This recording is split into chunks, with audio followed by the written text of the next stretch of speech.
కేటాయింపులపైన కూడా వివాదం జరుగుతుంది సార్. అంటే పొలిటికల్ కామెంట్గా చూస్తే తులసిరెడ్డి గారు తెలంగాణ ముఖ్యమంత్రి అసెంబ్లీలో చేసిన ప్రకటనని, మీ పార్టీకి సంబంధించిన ముఖ్యమంత్రి, మీ ప్రభుత్వం ఇక్కడ ఉంది, సో ఆయన చేసిన ప్రకటనని ఏ రకంగా చూడాలి? అసలు రాయలసీమ లిఫ్ట్ ఇరిగేషన్ పనులు జరుగుతున్నాయా? As for you, Congress party Andhra Pradesh శాఖ పరంగా మీ అబ్జర్వేషన్ ఏంటి? అవి ఆపారని చంద్రబాబు నాయుడు గారు నాకు చెప్పారు అంటూ ఆన్ ఫ్లోర్ అధికారికంగా శాసనసభలో రేవంత్ రెడ్డి గారు చెప్పిన మాటని, నిన్న కూటమి రియాక్షన్ని ఎలా చూడాలి? ఇక్కడ ఒకటి కేటాయింపులు, రెండు రాయలసీమ లిఫ్ట్ ఇరిగేషన్ వరకు దాని స్పెసిఫిక్ గా వస్తే రాయలసీమ లిఫ్ట్ ఇరిగేషన్ ప్రాజెక్టు నేను చెప్పినట్టు 2020 మే 5న అడ్మినిస్ట్రేటివ్ శాంక్షన్ ఇచ్చాడు జగన్మోహన్ రెడ్డి 3,378 కోట్లకు. అది ఏమి రోజుకు 3 టీఎంసీల చొప్పున ఈ యొక్క శ్రీశైలం రిజర్వాయర్ బ్యాక్ పార్ట్ వచ్చేసి సంగమేశ్వర్ దగ్గర, మల్యాల దగ్గర నుండి లిఫ్ట్ చేసేసి ఇక్కడ పోతిరెడ్డిపాడు బనకచెర్ల మధ్య ఉండే ఎస్ఆర్ఎంసి శ్రీశైలం రైట్ మెయిన్ కెనాల్ కు దాంట్లోకి ఎత్తిపోసేటట్టుగా అవి మళ్ళీ అగైన్ వచ్చేసి ఇంకా బనకచెర్ల నుండి రావాల్సింది. మళ్ళా బనకచెర్ల పోతిరెడ్డిపాడు మధ్యలో ఉండే కాలువలేకి లిఫ్ట్ చేసి పొందుతారు.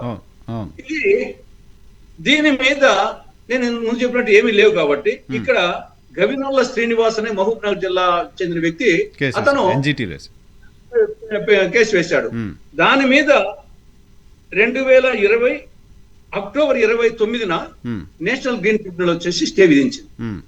కాబట్టి జగన్మోహన్ దీనికి అడ్మినిస్ట్రేటివ్ శాంక్షన్ ఇచ్చింది జగన్ ప్రభుత్వమే, దానికి స్టే ఇచ్చింది కూడా జగన్ ప్రభుత్వ హామీలోనే, అంటే 2020లోనే, ఒకటేమో మేలో, ఒకటేమో అక్టోబర్ లో. దాని మీద అప్పుడు స్టే ఇచ్చినామంటే అది వచ్చేసి స్టాండ్స్టిల్ గా ఉంది. దాని తర్వాత 2020 తర్వాత జగన్మోహన్ రెడ్డి స్టే వెకేషన్ కు ప్రయత్నం చేసింది లేదు.